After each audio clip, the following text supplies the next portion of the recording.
a blistering social media broadside, Iranian Parliament Speaker Mohammad Bagher Ghalibaf has dismissed President Trump's recent claims of victory and negotiation progress as total fabrications. Ghalibaf declared that Trump made 7 claims in 1 hour, all of which were false, asserting that Washington failed to win the war with lies and will fail at the negotiating table too. The remarks underscore a total collapse in public narrative between Washington and Tehran. Ghalibaf has issued a direct threat to the world's energy supply, warning that the Strait of Hormuz will not remain open if the U.S. naval blockade of Iranian ports continues. Contradicting earlier reports of a fully open waterway, Ghalibaf stated that any future passage will be restricted to a designated route and will require explicit Iranian authorization, effectively asserting Tehran's total control over the choke point.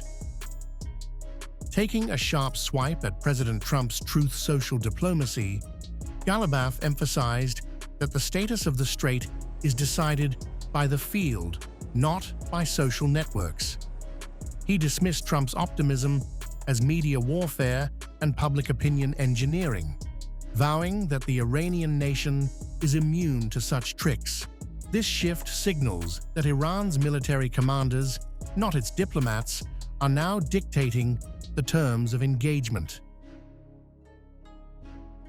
The tension centers on the U.S. naval blockade that began on April 13th, which continues to bleed the Iranian economy of $400 million daily. While Trump has hailed a great and brilliant reopening of the strait, Ghalibaf's warning suggests a return to kinetic conflict is imminent if the U.S. Navy does not withdraw. The standoff has left global shipping companies in a state of paralysis, unsure whose authorization to follow.